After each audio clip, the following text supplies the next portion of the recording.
Hey y'all, if y'all don't know me, my name is Caroline Kelly, and I go to Summerall High School, and I'm a senior. And next year, I'm going to Southern Miss. So yeah, that's basically all about me.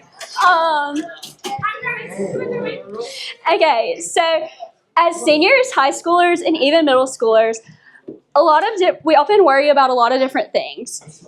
And as we get older, thoughts about the future can become overwhelming. And questions start to go through your mind, like, what am I going to do with my life? Where am I going to end up? And what if I mess it all up? I have always been someone who loves a set plan. Like, I love to have my calendar where I put all of my events on it, and I make a to-do list almost every single day. I love to be organized and know what's coming next. I find peace in knowing what's coming next and the things that I have to do to get there. And for so long, I've been the same way with my entire future. I've had a plan in my mind of what I want my life to look like. We all want this control. We want things to go our way.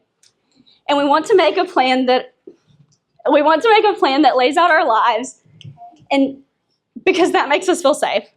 But the truth is, our lives were never meant to be in our control. They were meant to be in God's. Jeremiah 29:11 says, For I know the plans I have for you, declares the Lord. Plans to prosper you and not to harm you. Plans to give you hope and a future. God reminds us that his plans will never harm us, but will help us and lead us to exactly where we need to be. Even when we are unsure what's coming next and when we worry about the future, God has a plan. God knows the plan that he has made for us, and he has made a special plan for each one of us because we are all created on purpose, for a purpose, and with a purpose. Psalm 139:16 says, You saw me before I was born. Every day of my life was recorded in your book. Every moment was laid out before a single day had passed. He created a full plan for you before you were even born. Before you even had a chance to worry about your future, God had a plan. But no matter how much we hear that God has a plan, we still panic when things don't go as we planned. This is because instead of trusting and following God, we're trying to keep up with everyone else. We spend so much time worrying because we feel the constant pressure of expectations of our parents, our friends, our teachers, and even ourselves. But when we face worry and stress about expectations, we need to calm our minds and realize that the only expectations we're supposed to fulfill are God's. Peace doesn't come from having control, it comes from having trust in God. Proverbs 3:5-6 says, Trust in the Lord with all your heart, and lean not on your own understanding, but in all your ways submit to him, and he will make your path straight.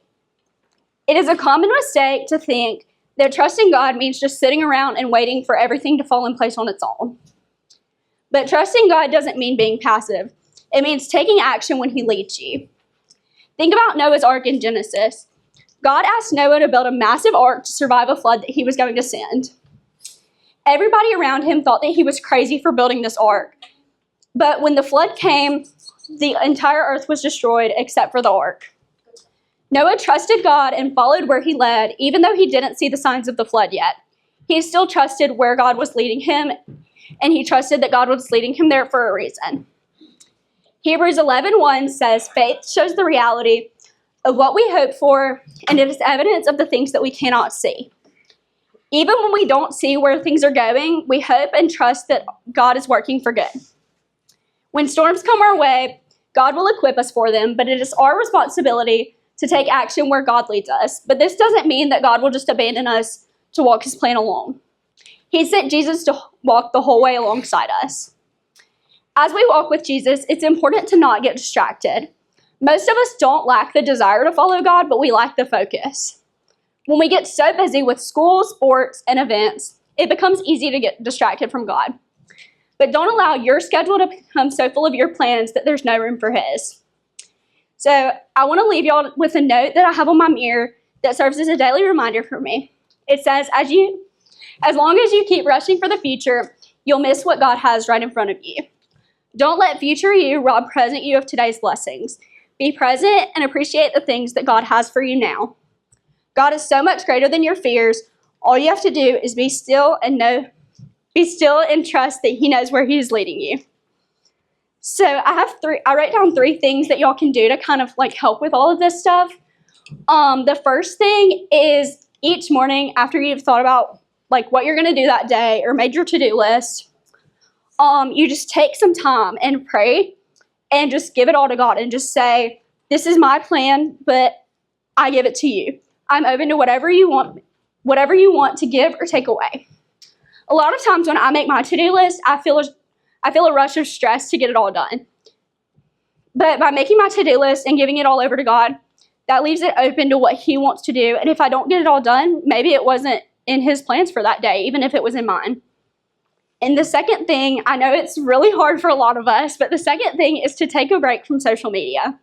Social media can cause us to compare ourselves to others, and it leaves us feeling like we're not as good as they are. But by taking a break from it, it brings us back to reality and helps us focus on our true value in God. You can't hear God's voice if it's drowned out by everyone else's expectations. And then the third thing is every time you start to feel the spiral of worry about the future, stop and name 3 things that you're thankful for right then. Your mind can't be anxious and grateful at the same time. I tell myself this almost every single day. Sometimes we feel overwhelmed by worries, but I have found that when I just pause to think about the good things that God has given me, it calms my mind and reminds me that the stress and anxiety aren't as big as I thought they were, and it definitely isn't bigger than God. Okay, now I need my 2 volunteers to come up here. Okay, so we're going to play a little game that kind of goes along with this. Oh, we are? I thought you were getting blindfolded. No. Okay, so what you're going to, let me give instructions first to both of y'all. Okay, does he need to see this? Can you take instructions while you can't see? Okay. You have a big head. So you're going to be blindfolded, and we're going to hide these Oreos somewhere. Wait, he needs to see where the Oreos are hidden at least. I thought the point was getting... Yeah, never mind. Okay, so we're going to hide these Oreos for you to find, okay? They're going to be somewhere in the room.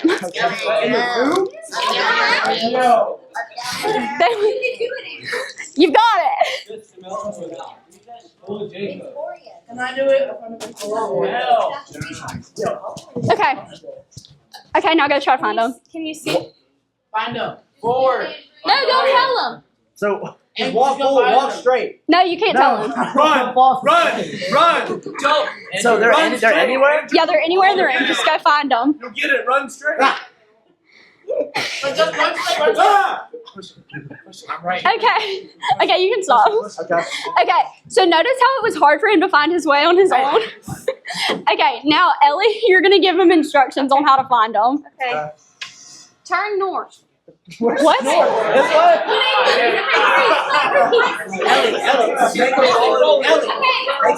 turn left 90 degrees. Now walk straight. A little Not left, this straight, a not little this straight, 45 not this degrees straight. that way. Okay, walk straight 10 steps. Run straight. Straight. Walk. Straight. 10 steps. Don't be scared. Go. Run. 5, 6. Turn it. Okay, hey, come this way. One. Yeah, come this way. Am I about to go off? No, you're not. You have 1 Run. step, 2 steps. Andrew, watch out. Okay, now Is that this? Andrew, run. Now take a step down. Okay. Now gonna get you. 1 step forward. Ah! Don't Don't look. Let's get right. Turn right. It's right. Look this way. Okay, That's 90, Andrew. You're on the ground. Go north. North. Go north. Yes, Andrew. Go west. Get the Oreo. Get him like you mean him. Get your hands out. Get him in boy. Do it. Do it. Run forward. So run. Yeah. Good boy, Slop. Great job. Good boy, Slop, man. Good boy, Slop. Good boy, Slop. Worldly things. What? Like I couldn't hear anything. You got it. Okay. And then Ellie's like, oh, Yeah. Go Yeah. north. Okay, so notice how it was easier Okay.